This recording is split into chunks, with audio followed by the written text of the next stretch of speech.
I'm back. Good morning. I am the Sports Judge. What's up? Welcome back. Hope all is well. You know, Heat casuals actually thought with Jimmy Butler and Terry Rozier, without Jimmy Butler and Terry Rozier, that they would have a chance to beat the Boston Celtics. Look, I don't think anyone in the East is stopping the Boston Celtics. Let's just be real. There will be a contender out of the West that will match up against them well, though. I do see that. The real challenge will come when they face either the Timberwolves or the Denver Nuggets in the NBA Finals. Miami never stood a chance. Now, if all of them were healthy, let's just say if Jimmy and Scary Terry were healthy, this series goes 7, easily. A depleted Heat team is not beating a loaded Boston squad. But we can't sit here and ignore the fact that the Celtics are the team you don't want to play in the East. The belief nationally around this Celtics team is that they are widely recognized as the deepest team in the NBA. Facts. If they're not that team, then give me a better team in the East. Name another team that's better than the Boston Celtics. Oh, wait.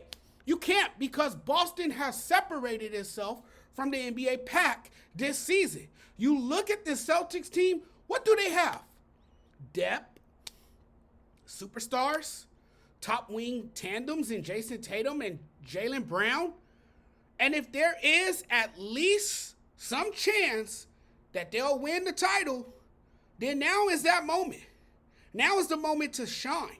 This has to be their year while the championship window is open. You can't blow that many great opportunities and expect to win. They have fallen short in previous years. That can't happen this year. If they don't win the championship this year, it would be a total waste.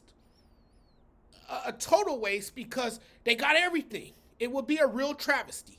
This might be their last chance before changes are needed. Now, Kristaps Porzingis, I'll keep him out as long as they are winning. Have him sidelined in street clothes until he feels better, then entertain the idea of reinserting him back into their lineup.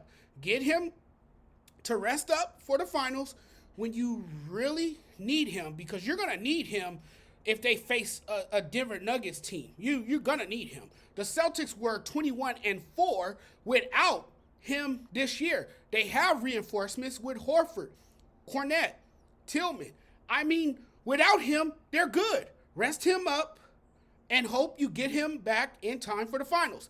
That's when you will need his size. I do think that in typical Celtics fashion, nothing can be easy for them, with or without Porzingis. It's not the first time something like this has happened. There is nothing to worry about with the Celtics. I assure you, this is a great team. They have more than enough to win a couple of series without Porzingis. The only negative takeaway with him not being there, right? Miami scored 58 of their 84 points in the paint, so his absence has created a glaring void on the defensive end particularly. But this is where the bench has to shine, where the other two stars have to play at an elite level. Someone has to pick up the load, someone has to defend. They're a very good defensive team. They have the depth to say next man up. This Miami series probably could have played out differently had the Heat had all their healthy parts, but I still think Boston would have finally beat them. Boston should cakewalk to the finals because this squad is just crazy deep. It will be an utter waste of talent if Boston again fails in the finals. Right now, the Celtics are playing their best basketball. Right now, the Celtics players are doing all the right things. Coaches are saying all the right things. With their toughness and focus, the Celtics feel that if they come out strong, they can stump anybody, as we just witnessed against the Miami Heat. That's the thing about having a good team. You have that mindset, you will crush some people along the way, and they have. Like, they're not going to beat you, you know? I mean, like, they're not going to lose. Winning is an everyday mindset. And with all the parts you need, you know, it's their moment to bring home that big win. You could sense that they're on a mission. It's all business. I think they're going to approach the next series with that same mindset, the same focus, the same hunger, and the same energy. You know, they did what they needed to do to advance to the second round, and now they'll meet the winner of the series between Orlando and Cleveland, and I think they'll beat either team they play. It really doesn't matter who they play, because the Boston Celtics, you know, have looked good. This time, the Celtics drew the Miami Heat early and stopped the Heat from building any momentum. Didn't really give them a chance to get into the series. They kept them in the shade where it's cooler and harder to get burned. You know, they faced this team many times before, so it's not anything they haven't seen before. You know, now it's the Celtics who are the team with the momentum, and the conference runs through Boston. Not the other way around. You know, this team in the past was soft at times, mentally weak, incapable of playing through adversity. You know, this is a different Celtics team now. People are saying, well, the reason they won is because, you know, the Heat wasn't at full strength. They didn't have Jimmy Butler. They didn't have Scary Terry. It doesn't matter. That's not their fault that those guys weren't healthy. You know, you take what's given to you. And they took advantage of that, and they won, and now they're advancing. You know, would the Celtics have matched the Heat's physicality if they were soft? Absolutely not. You know, they played like a team that is hungry, like a team that wants to get it done finally, wants to win, you know. So I like how they play. You know, they have found ways to draw fouls against a bully ball defense. You know, they have found ways to score points. You know, the Celtics, I think, have showed mental fortitude and aggressiveness during this series. You see their high level of physicality. They took everything in their stride. You know, they fought for every possession. They went after every loose ball. And most importantly, they cooked. They cooked a lot.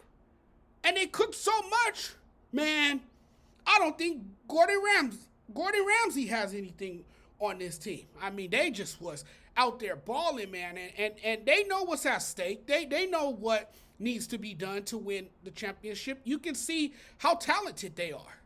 You know, I think there was times where they were lazy, you know, and out physicaled and not tough enough. You know, I never understood that with the depth that they have on this roster and the talent that they have on this roster, because they're a freaking good team. You know, and they stayed locked in. You know, the Celtics teams from the yesteryears may have fallen into the trap of playing with a soft mentality, you know, and not a great deal of sense of urgency, but they look good now. You know, they've overcome their struggles. You know, Joe Mazzulla, no, not the greatest coach. You know, the game plan is not always there. I get it. But there's times that this team, high-level execution on both ends of the floor, shows tremendously, and that's why the Celtics managed to win this series. You know, so I think the Celtics will be fine. I think they're that team to beat. You know, I would be scared to face this team, you know, because, look, they're playing angry. They know what has been said about them. They know that they haven't been able to finish the job, that they've fallen short in recent years, and they know that they have unfinished business. And they realize that. They know what's at stake here. And I think, you know, they're going back to the NBA Finals. Now, when they get to the NBA Finals, that's a different animal, because you're going up against a powerful Nuggets team or either the Wolves. I think those are the two teams that you have to worry about facing in the West. Those one of those teams are coming out of the West. We know that for sure. So, I mean, you're gonna have to go through them, Boston, and that's when we really, really see if Boston is built for this. Thanks for watching, everyone. Really appreciate the love and support. We'll talk very soon. Have a great day, everybody. Peace.